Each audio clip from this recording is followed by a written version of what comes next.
LinkedIn join ചെയ്ത സമയത്ത് അതൊരു ജോബ് സെർച്ചിങ് പ്ലാറ്റ്ഫോമായിട്ടായിരുന്നു കേട്ടോ യൂസ് ചെയ്തുകൊണ്ടിരുന്നത്. കുറേ നാൾ കഴിഞ്ഞിട്ടാണ് ഇതൊരു ജോബ് സെർച്ചിങ് പ്ലാറ്റ്ഫോം മാത്രമല്ല, നമുക്ക് കുറേ പഠിക്കാനും അതിൽ നിന്ന് നമുക്ക് കുറേ കരിയർ ഇമ്പ്രൂവ്മെൻ്റ് ഉണ്ടാക്കാനൊക്കെ പറ്റുമെന്ന് മനസ്സിലായത്. ഞാൻ ജാവ ഡെവലപ്പറാണ്.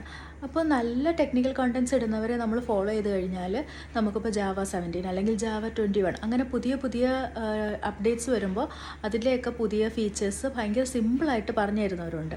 അപ്പോൾ നമ്മളുടെ ഫീൽഡ് ഏതാണെന്ന് വെച്ച് കഴിഞ്ഞാൽ അതിൽ നല്ല രീതിയിൽ പോസ്റ്റ് ഇടുന്നവരെയൊക്കെ നമ്മൾ ഫോളോ ചെയ്ത് കഴിഞ്ഞാൽ നമുക്ക് പുതിയതായിട്ട് വരുന്ന ട്രെൻഡ്സിനെ പറ്റിയിട്ടും ഫീച്ചേഴ്സിനെ പറ്റിയിട്ടും ഒക്കെ നമുക്ക് സിമ്പിളായിട്ട് മനസ്സിലാക്കാം. അതുപോലെ തന്നെ നമ്മുടെ സെയിം ഫീൽഡിലുള്ളവർ എന്തൊക്കെ ചെയ്യുന്നു അല്ലെങ്കിൽ അവരെന്തൊക്കെയാണ് അവരുടെ കരിയറിൽ ഇമ്പ്രൂവ് ചെയ്യാൻ വേണ്ടി അവരെന്തൊക്കെയാണ് ചെയ്യുന്നതെന്നൊക്കെ നമുക്ക് കാണുമ്പം നമുക്കും അത് നമ്മുടെ ലൈഫിൽ നമ്മുടെ കരിയറിൽ നമുക്കതൊന്ന് ചെയ്ത് നോക്കാൻ തോന്നും. ഇപ്പോൾ ഒരു എക്സാമ്പിൾ പറഞ്ഞു കഴിഞ്ഞാൽ നമ്മുടെ ഫീൽഡിൽ തന്നെ കുറേ ഡവ് ഫെസ്റ്റും അങ്ങനത്തെ കുറേ കാര്യങ്ങൾ നിയർ ബൈ ആയിട്ട് നടക്കുന്നുണ്ടാവും. പക്ഷെ നമ്മൾ ചിലപ്പോൾ അറിയുന്നുണ്ടാവില്ല. അപ്പോൾ നമുക്ക് അങ്ങനത്തെ ഉള്ള കാര്യങ്ങൾ അങ്ങനെ കുറേ ഇൻഫർമേഷൻസ് നമുക്ക് അറിയാൻ പറ്റും. പിന്നെ അതുപോലെ തന്നെ ഈ ഓരോ പുതിയ ലേറ്റസ്റ്റ് ടെക്നോളജീസ് ഒക്കെ വരുമ്പോൾ അതിനെ പറ്റിയിട്ടുള്ള പോസ്റ്റിൻ്റെ കമൻസ് നോക്കിക്കഴിഞ്ഞാൽ നമുക്ക് കുറേ ഡിസ്കഷൻസ് ഒക്കെ വായിക്കുമ്പോൾ തന്നെ നമുക്ക് കുറേ ഇൻഫർമേഷനൊക്കെ കിട്ടും. അപ്പോൾ നമുക്ക് തോന്നും അയ്യോ നമുക്ക് ഇത്രയൊന്നും നോളജ് ഇല്ലല്ലോ.